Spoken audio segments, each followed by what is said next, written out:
कांग्रेस के राज्यसभा सांसद दीपेंद्र सिंह हुड्डा करनाल पहुंचे। दीपेंद्र सिंह हुड्डा ने कुछ ऐसे बयान दिए जिससे हरियाणा कांग्रेस की अंदरूनी कलह की अटकलों को विराम लग जाएगा। जी हां, दीपेंद्र सिंह हुड्डा के बयान से काफी बातें साफ हो जाएंगी। देखिए ये रिपोर्ट।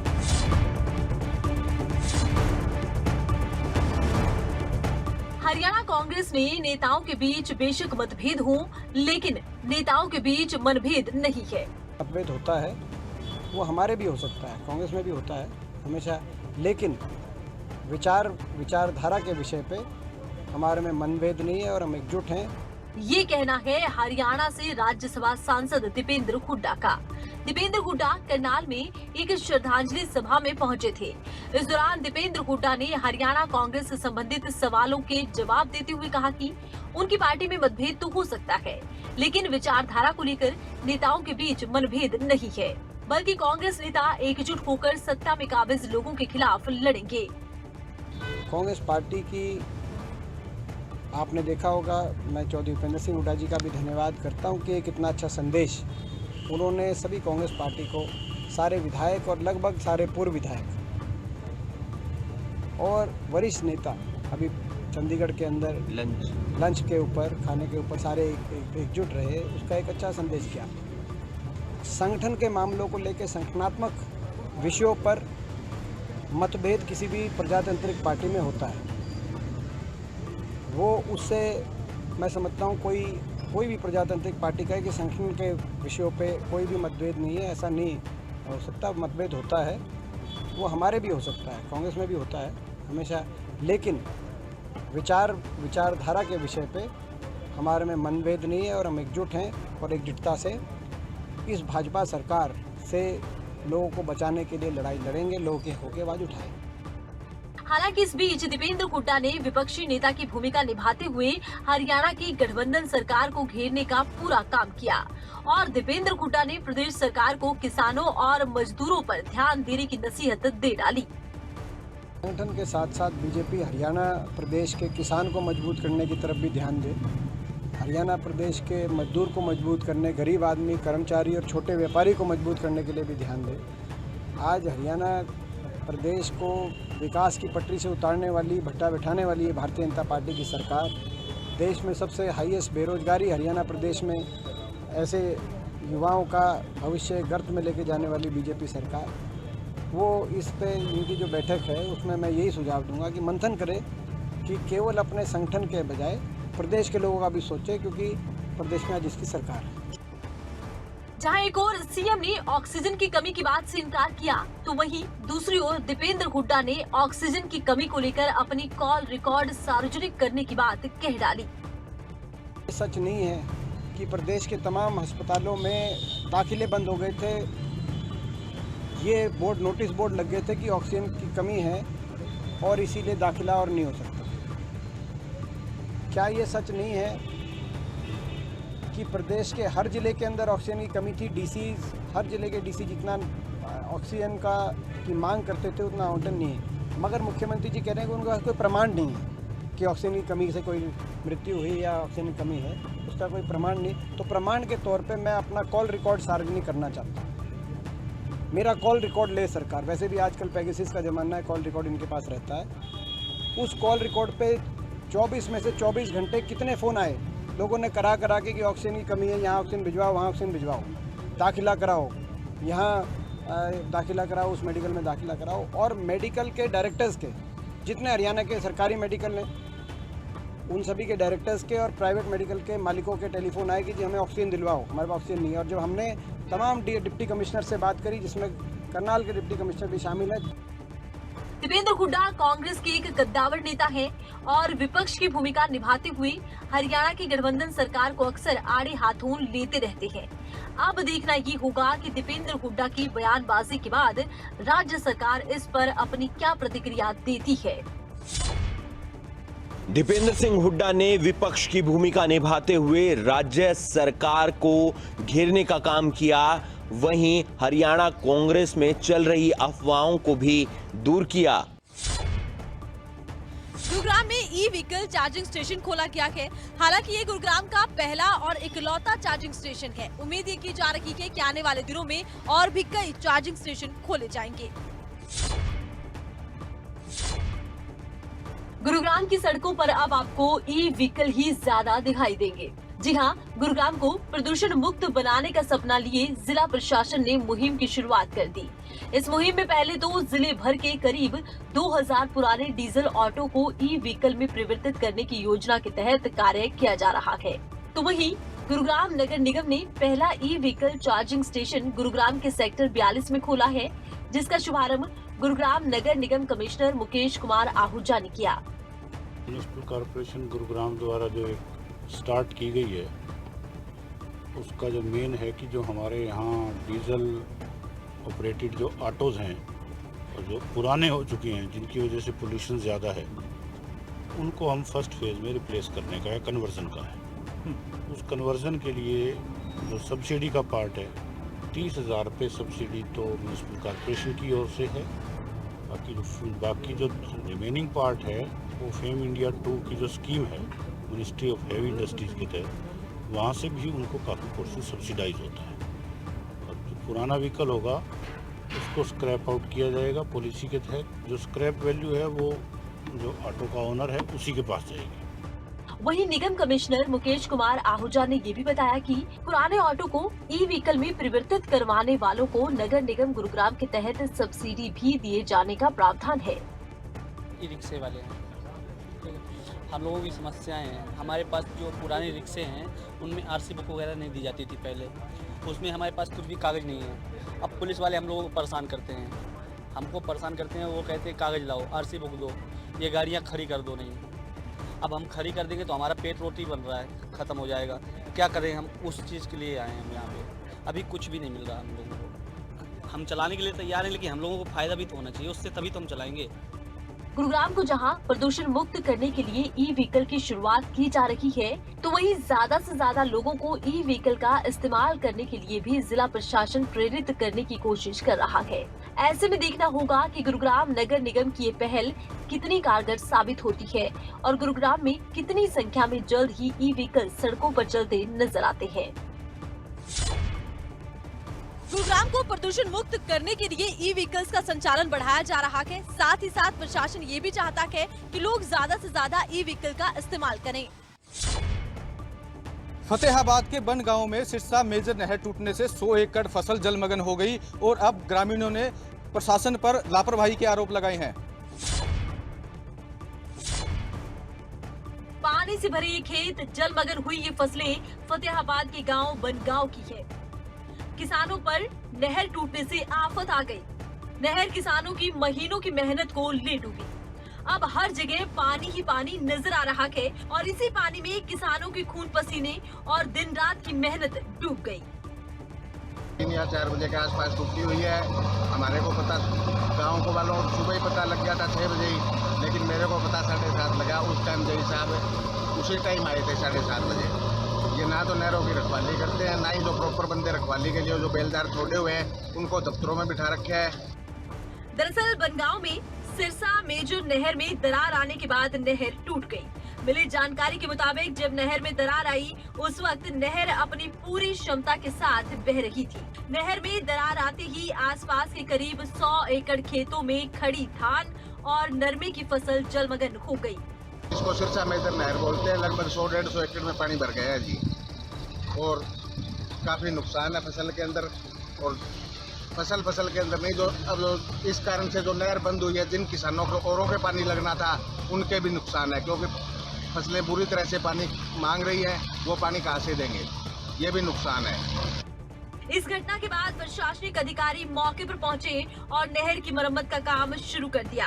इस बीच नहर से खेतों में पानी जाने वाले कई रास्तों को बंद किया गया। अब इस बीच कई खेत जलमग्न हो गए हैं और अपनी फसल बर्बाद होते देख अब किसान सकते में हैं। एक और जहां नहर टूटने से फसलें जलमग्न हो गई, तो वहीं नहर में पानी न आने के कारण जो सूख रही फसल है उनमें पानी नहीं पहुंच पाएगा, जिससे फसल सूख सकती है। अब देखना होगा कि प्रशासन इस संकट की घड़ी से कैसे निपट पाएगा। रोहतक की विजयनगर कॉलोनी में उस वक्त हड़कंप मच गया जब एक ही परिवार के 3 सदस्यों की मौत का मामला सामने आया। परिवार पर ताबड़तोड़ गोलियां बरसाई गई, जिसमें 3 लोगों की मौत हो गई, जबकि परिवार का एक सदस्य गंभीर रूप से घायल हो गया। हरियाणा के रोहतक जिले में ट्रिपल मर्डर से सनसनी फैल गई। जिले में विजयनगर कॉलोनी में हथियार बंद बदमाशों ने घर में घुसकर परिवार के 4 सदस्यों पर ताबड़तोड़ गोलियां बरसाई। इस दौरान 3 लोगों ने तो मौके पर दम तोड़ दिया, जबकि एक की हालत अभी भी गंभीर बनी हुई है, जिसे रोहतक पीजीआई में भर्ती करवाया गया है। दरअसल मृतक प्रदीप मलिक प्रॉपर्टी डीलिंग का काम किया करता था, जिसके बाद आशंका जताई जा रही है कि किसी प्रॉपर्टी विवाद में ही इस वारदात को अंजाम दिया गया होगा।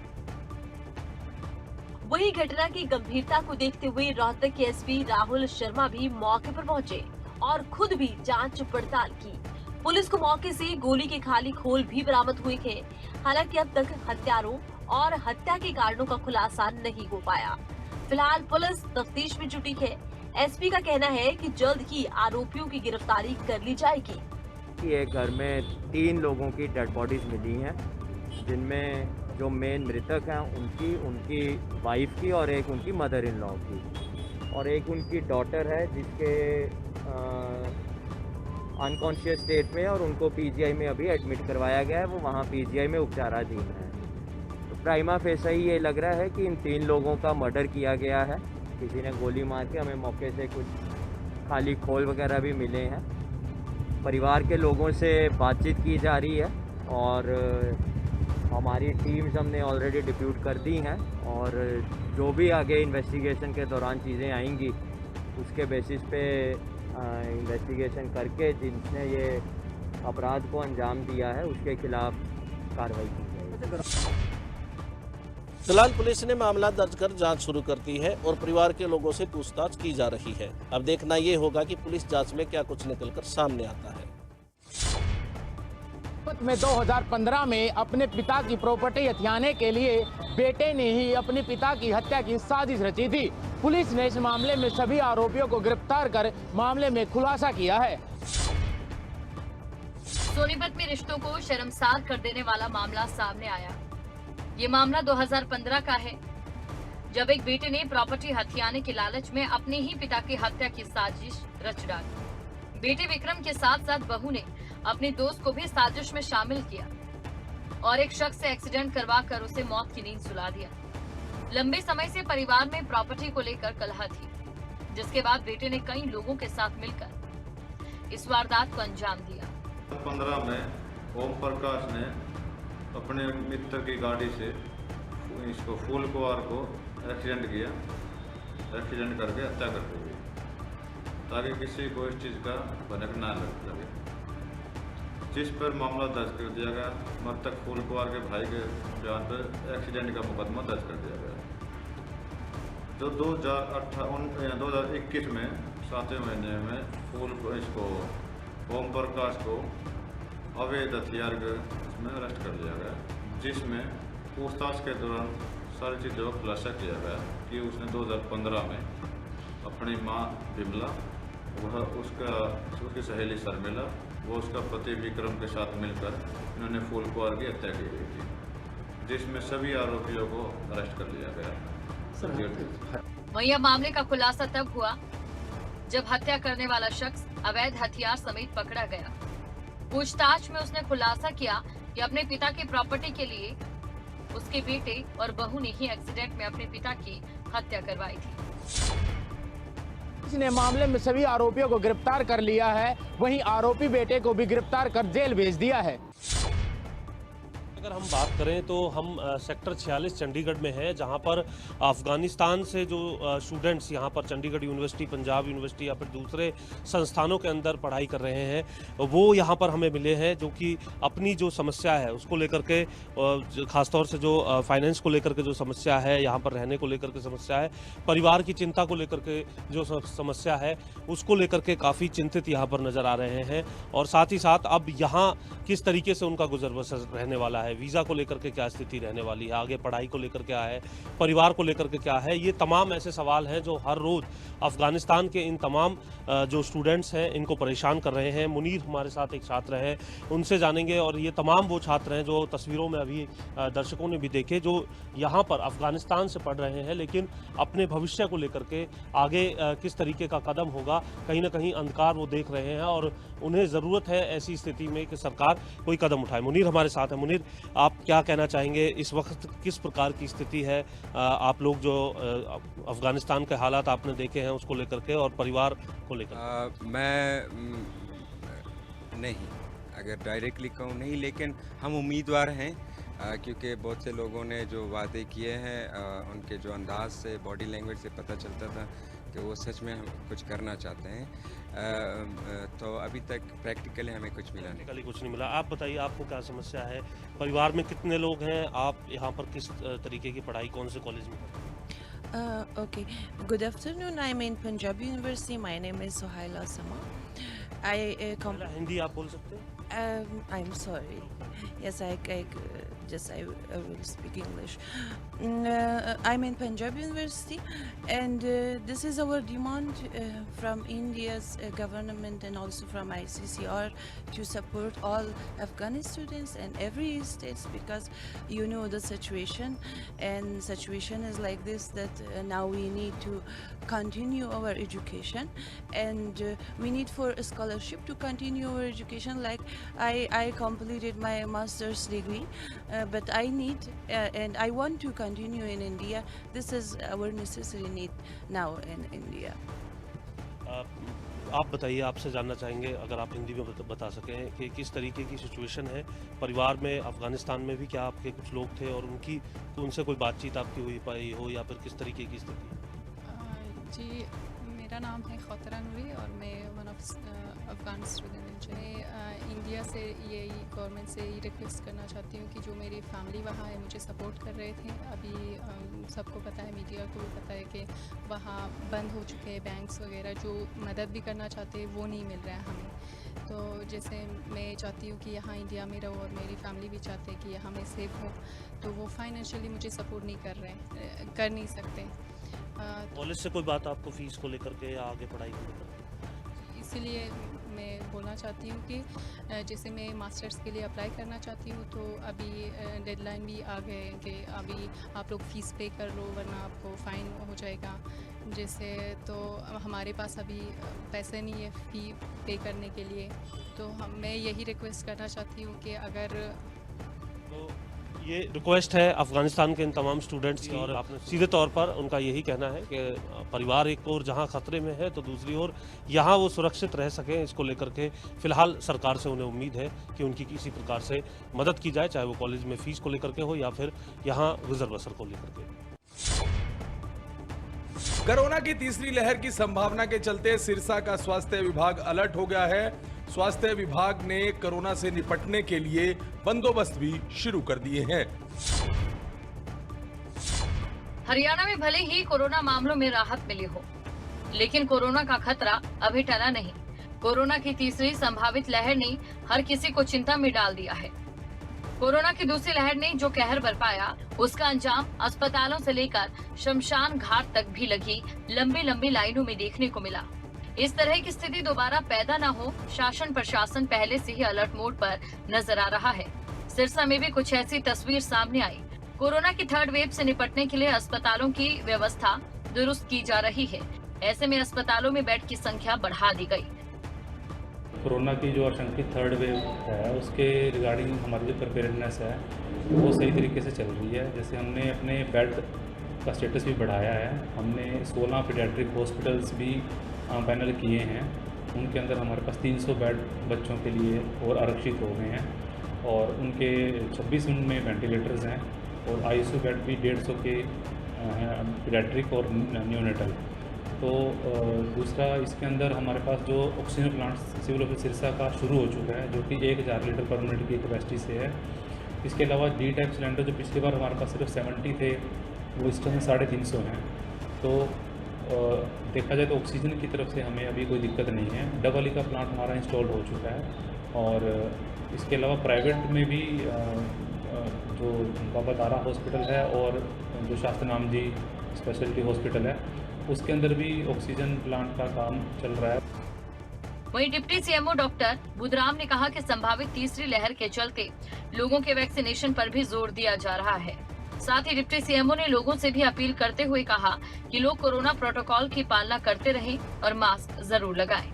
जो एपिडेमियोलॉजिस्ट्स हैं, जो एक्सपर्ट बॉडीज़ हैं, उनके अनुसार सितंबर एंड या अक्टूबर के अंदर थर्ड वेव आशंकित है जो आ सकती है। तो इसलिए उससे हम अपने लोगों को बचा सकें, उसके लिए हमने वैक्सीनेशन पे बहुत जोर दे रखा है। तो जिला सिरसा में हम लगभग 6.25 लाख के आसपास हम वैक्सीनेशन कर चुके हैं, जिसमें से 5 लाख के करीब हम फर्स्ट डोज लगा चुके हैं। आज भी हमारे ज़िले सिरसा में मेगा वैक्सीनेशन ड्राइव है, जिसके अंदर 30,000 वैक्सीनेशन लगाने का लक्ष्य है और उसमें से भी सेकंड डोज हम 20,000 जो है सेकंड डोज लगाने का लक्ष्य निर्धारित किया हुआ है। तो सरकार की तरफ से वैक्सीन अब सही मतलब मात्रा में और लोगों की डिमांड के अनुसार उपलब्ध करवाई जा रही है। कोरोना की दूसरी लहर के दौरान किस तरह के हालात हुए थे, इससे हर कोई वाकिफ ही है। तीसरी लहर के दौरान इस तरह के हालात ना हो, इसके लिए लोगों को अभी से ही सतर्क रहने की जरूरत है। फरीदाबाद में एक बार फिर दहेज हत्या का मामला सामने आया है, जहां एक नवविवाहिता ने ससुराल पक्ष के दहेज की मांग को लेकर बार बार मारपीट से तंग आकर आत्महत्या कर ली। दहेज प्रथा ऐसी कुरीति बनकर उभरी है जिसने न जाने कितने ही परिवारों को अपनी चपेट में ले लिया। बावजूद इसके दहेज के लोभी अपनी हरकतों से बाज नहीं आते। ताजा मामला फरीदाबाद से सामने आया। तस्वीर में नजर आ रही ये नवविवाहिता भी इसी कुरीति का शिकार हो गई। शादी के महज 4 महीने बाद ही इस नवविवाहिता ने बार बार प्रताड़ित होने के चलते फांसी के फंदे से लटक कर आत्महत्या करी। परिजनों का कहना है 1.5 महीने के बाद पुलिस ने ससुराल पक्ष के खिलाफ मुकदमा दर्ज किया है, जिसके बाद परिजनों ने मांग की है कि जल्द से जल्द पुलिस आरोपियों को गिरफ्तार करे, उनके खिलाफ कड़ी कार्रवाई की जाए। सर उसे वहाँ मार पीट करी है, अपने ससुराल वालों ने मारा पीटा है और मार पीट करके छोड़ के गए थे। यहाँ पर घर पे कोई भी नहीं था और इन्होंने मतलब कि दहेज के लिए उसे परेशान करते थे। मतलब उसने लड़की ने पर बताया नहीं। फिर पिछली बार जब अभी छोड़ के गए, अभी 10 दिन भी नहीं हुए थे गए हुए, तो उसे बहुत मारा पीटा है और बहुत ही ज़्यादा मतलब कि उसके छोड़ के गए जब, तो उसके देखे तो चोट के निशान पूरे कान का पर्दा वर्दा सब बता रहे फटा हुआ है। साइड हमारे घर पे ये छोड़ के चले गए थे, घर पे कोई भी नहीं था, तो उसने अकेले मतलब कि प्रताड़ित होके उसने सुसाइड कर ली। और वो ये सुसाइड नोट छोड़ के गई है, कह रही है कि बहन मुझे माफ़ करना, मैं जा रही हूँ तुझे छोड़ के, और मेरे ससुराल वालों को माफ़ मत करिए और मेरे भाई का ध्यान रखिए। वहीं पलवल में भी दहेज की मांग पूरी न होने के बाद ससुराल पक्ष पर विवाहिता की हत्या के आरोप लगे हैं। दरअसल 5 लाख रुपयों की मांग को लेकर ससुराल पक्ष विवाहिता से मारपीट करता था। विवाहिता के परिजनों ने कई बार ससुराल पक्ष को समझाया, लेकिन मामला नहीं सुलझ पाया, जिसका अंत विवाहिता की मौत के साथ हुआ। वहीं पुलिस ने मामले में मृतका के भाई की शिकायत पर पति समेत 6 नामजद के खिलाफ मामला दर्ज कर लिया है। और आज सुबह सुबह उनका फ़ोन आया जो उनके ससुर थे लड़की के, कि भाई यहाँ झगड़ा हो गया, या तो 20 मिनट में आ जाओ, ना तो इस लड़की को आपकी बहन को मार देंगे। हमने सोचा गुस्से में कह रही है, तो जो लड़की से छोटा था, राजेंद्र नाम है, वो लड़का स्कूटी लेकर और अपनी मम्मी को लेकर, हमारी लड़की की जो माँ है उसको लेकर जैसे ही भागा, तो हमारा गांव फिरोजपुर है जो कि पलवल से 5 किलोमीटर की दूरी पे है। जैसे ही वो भाग दौड़ करके पहुँचे, जब तक वो पहुँचे तो उस लड़की को रस्सी से फांसी देकर मार दिया था और नीचे गिरा लिटा लिया था। और उन्होंने दिखाने के लिए कहा कि ऊपर छत है, जो अट्टा जो ऊपर का रूम है, उसमें उन्होंने एक लेडीज़ वाली लत्ती ऐसे करके ढीली कुंदे से बांध के और कैंची से काट के कुछ कपड़ा और वहाँ पे सोफे पर रख दिया, ये दिखाने के लिए कि भाई ये लड़की ने खुद ने आत्महत्या की है। और हमने जाके जब वहाँ देखा तो वो लत्ती जो थी वो इतनी लूज़ थी कि उस पर 1 किलो वजन भी होगा तो उसकी जो नॉट है, जो गांठ है, वो टाइट हो जाती। वो एक हाथ से खुलने लायक गांठ थी, जो हमने वीडियो भी बनाई, पुलिस वालों को भी दिखाया, और उसे एक तरह से उन्होंने ये साबित करना चाहा कि इस लड़की ने आत्महत्या की है। फिलहाल पुलिस ने शिकायत के आधार पर मुकदमा दर्ज कर लिया है। अब देखना यही होगा कि पुलिस कब तक दहेज के इन लोभियों को जेल की सलाखों के पीछे पहुंचाती है।